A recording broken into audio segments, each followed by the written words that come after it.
Amigas y amigos, compañeras y compañeros antorchistas, tengan todos ustedes buenas tardes.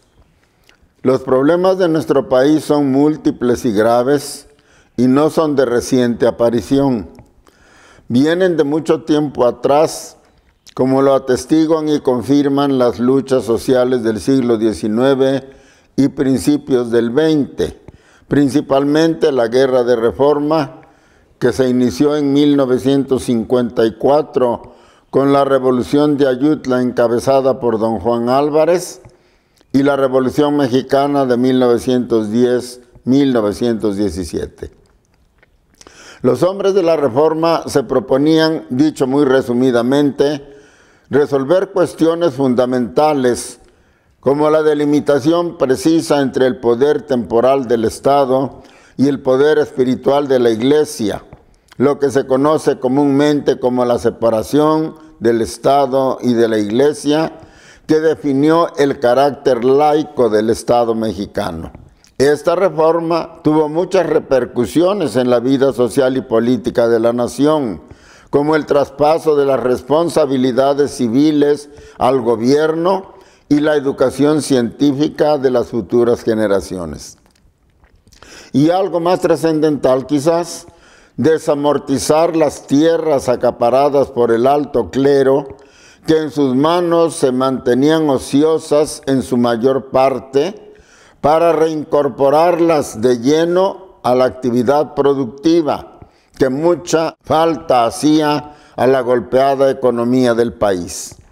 Pero justamente para poder llevar a cabo esas reformas, había que resolver primero la vieja disputa entre liberales y conservadores sobre qué tipo de Estado debía establecerse en México en sustitución del gobierno colonial español. El ala más desfasada de los conservadores, inspirada en los tratados de Córdoba que así lo estipulaban, eran partidarios de la monarquía, aunque ahora independiente del rey de España. Los menos trasnochados y mejor conocedores del sentir nacional abogaban por una república centralista, con gobierno central único e integrada por provincias que deberían quedar sometidas al poder central.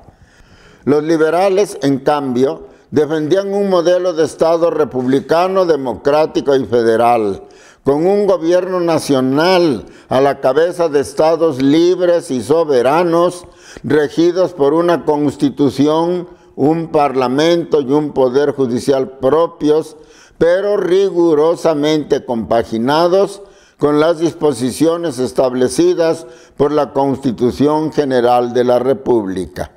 Este modelo era muy semejante al que privaba en los Estados Unidos de Norteamérica, cuya constitución era tenida entonces como el mejor modelo de una verdadera democracia. De ahí que nuestro país se llame, a semejanza de nuestro vecino del norte, Estados Unidos Mexicanos.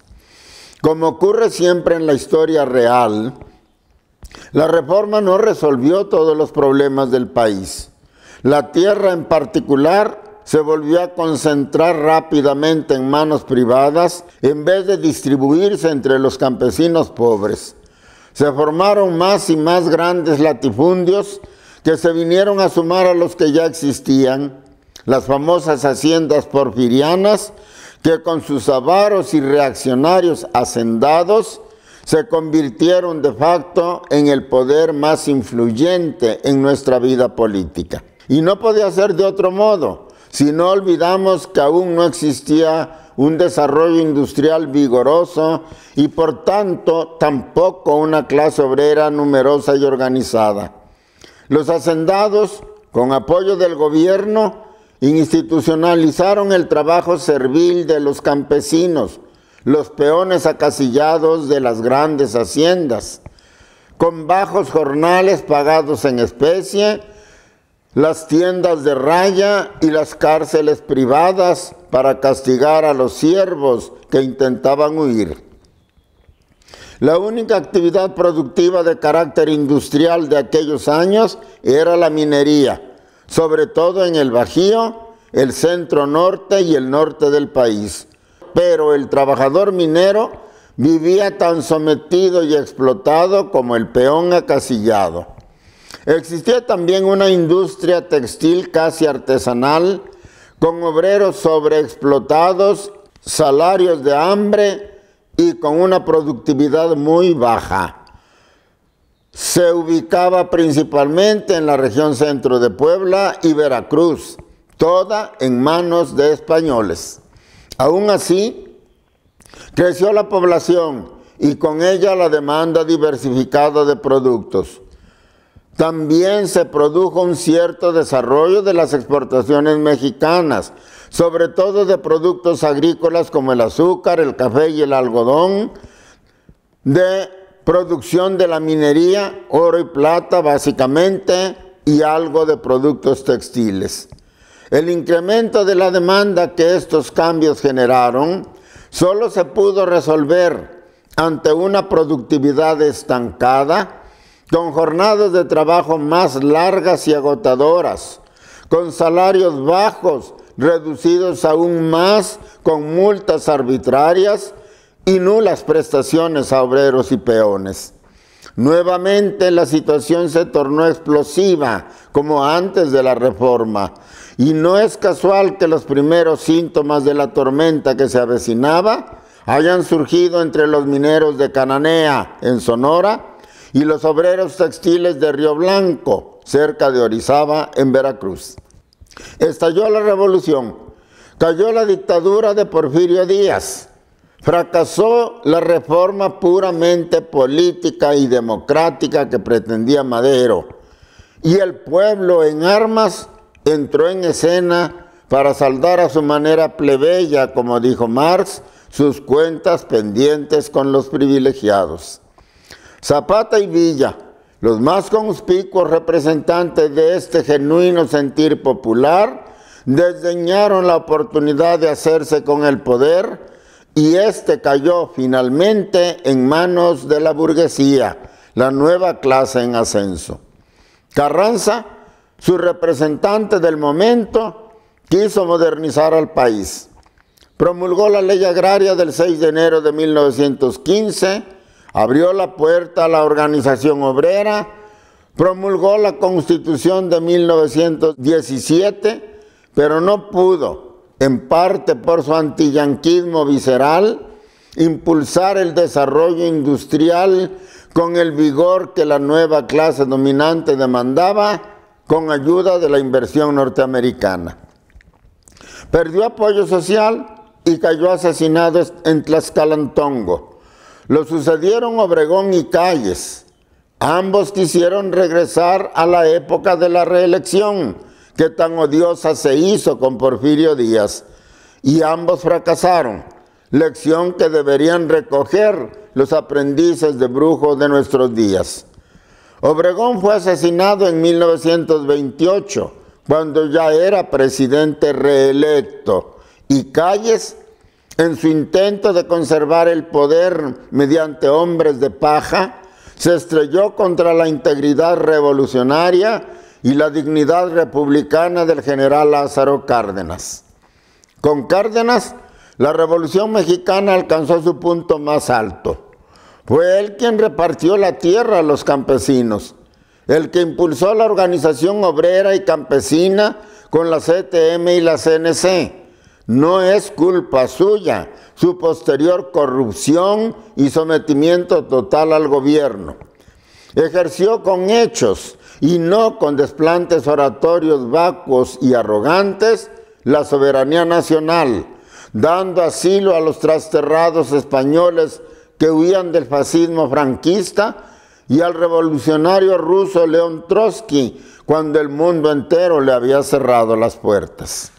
Expropió el petróleo y lanzó la más completa y cabal campaña de alfabetización, llevando la escuela rural hasta el último rincón del país.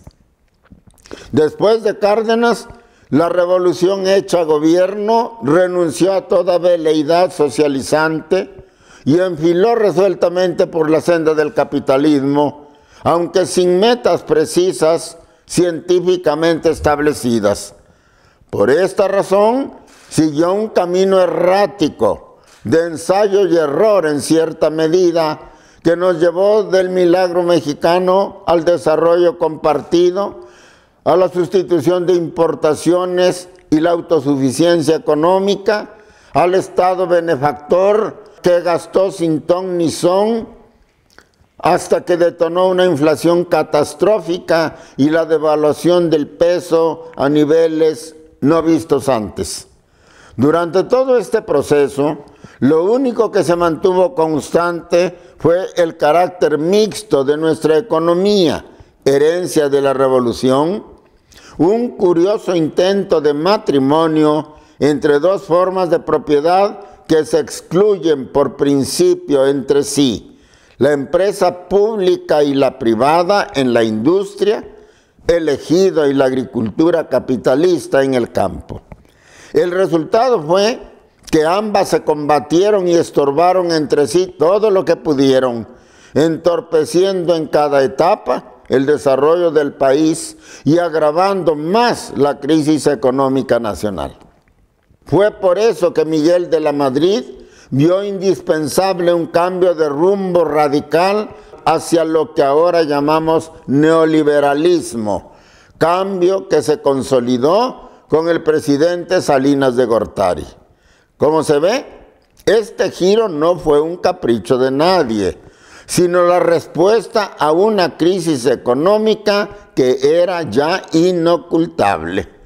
La economía mixta se había agotado sin resolver los grandes problemas nacionales: insuficiente crecimiento económico, bajos salarios, desempleo, pobreza generalizada, mala educación y mal sistema de salud pública y una corrupción galopante, en buena parte alimentada por la empresa pública, que los funcionarios manejaban como su patrimonio personal. Aquí se ve que las nacionalizaciones no son el remedio mágico que ahora se piensa. Es verdad que el neoliberalismo se nos vendió como la solución perfecta a nuestros problemas. La receta era sencilla: privatizarlo todo y dejar el resto en manos de quienes sí saben de negocios, los señores del dinero. Y no fue así. Aquí estamos de nuevo, con los mismos problemas que al principio, solo que agravados por la avaricia privada, por la pandemia de la COVID-19 y por el gobierno de la Cuarta Transformación. El crecimiento económico es peor que antes. La concentración de la riqueza es más insultante si cabe, mientras mucha gente pasa hambre o se muere por falta de medicinas y de médicos. El sistema de salud pública yace en ruinas, el desempleo crece, la baja del ingreso familiar aumenta, la educación es pésima y la vivienda popular, el mejoramiento urbano de pueblos y colonias, los servicios básicos como agua, luz y drenaje están totalmente olvidados y sin fondos para su atención. Todo esto nos está ahorcando mientras el presidente de la República se la pasa peleándose con los medios de comunicación de México y del mundo, con los intelectuales y opositores en general, y haciendo campaña por sus candidatos. Y para quitarnos toda esperanza, como dice Dante, ahora se nos ofende y humilla proponiéndonos como candidatos a ídolos populares que no saben nada de política, pero son famosos. El 27 de mayo, Diego Fonseca publicó en el New York Times un artículo titulado «México y la decadencia de la política». La política, dice, cayó al terreno del freak show en México. El mercado electoral del país es un espectáculo al que solo le faltan los personajes de Federico Fellini. Y da ejemplos. Allí está Rocío Pino, una modelo apodada La Grosera, que promete implantes de senos si la eligen diputada. O Samuel García, que dice haber sufrido la mano dura de su padre porque lo despertaba de madrugada para ir al campo de golf. Y ahora ha reclutado a rockeros aventajados para que amenicen su campaña al gobierno de Nuevo León. O el Tinieblas, el luchador de la máscara dorada, otro ejemplo de ridículo normalizado, que cuando le preguntaron cómo integraría a la comunidad lésbico-gay a su gobierno, no supo qué responder. Fonseca agrega: estas candidaturas silvestres han banalizado la política cuando más se necesita vigilancia democrática, debates programáticos y planes concretos para resolver los problemas de fondo de México. Esto es absolutamente cierto. Luis Carlos Ugalde, en El Financiero del 1 de junio, dice: dos enormes riesgos electorales. En los últimos 20 años se ha dado un proceso de degradación de la clase política local. A su juicio, la culpa es de los tres principales partidos de la llamada transición democrática por haber permitido que personas frívolas, incompetentes y corruptas fueran candidatos y luego gobernadores. Esto es verdad, pero entonces eran condenables excepciones, lo que hoy es la norma gracias a la cuarta T. Los dos enormes riesgos son Evelyn Salgado, candidata de Morena en Guerrero, y Ricardo Gallardo, candidato del Partido Verde en San Luis Potosí. Ahora, esos riesgos son ya una realidad y no son los únicos, cuyos frutos envenenados que Ugalde adelanta no tardarán en aparecer. Pero cualesquiera que sean estos, creo mi deber decir que solo el 50% será culpa de quienes los postularon.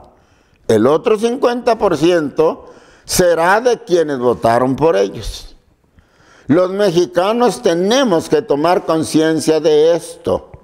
Tenemos que preguntarnos qué piensan y por qué lo piensan quienes desperdician así su voto, o peor aún, lo usan para dañar sus propios intereses. Tenemos que preguntarles si tenemos esa oportunidad. ¿Qué esperan de una bailarina o de un descerebrado que no es capaz de hilar dos frases coherentes seguidas? ¿No les interesa el futuro de sus hijos, de su pueblo, de su país? Todo buen ciudadano mexicano debe tener claro qué país desea, a qué clase de vida aspira, para él y para los suyos, y quién o quiénes son los mejor capacitados para convertir en realidad sus deseos, y votar por ellos y solo por ellos. Solo así haremos de nuestro voto un arma poderosa para defender nuestros intereses legítimos y no una mercancía que vendemos o alquilamos por unos cuantos pesos a cambio de soportar a un mamarracho en el poder 3 o 6 años. Tenemos que saber por quién votamos y por qué razones votamos por él. Si no, nos estamos condenando a vivir siempre como vivimos ahora.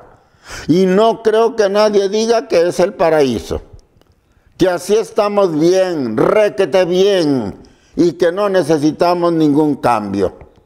Por hoy, amigas y amigos, la suerte está echada y ya veremos qué nos depara el futuro inmediato, aunque yo no lo veo muy prometedor.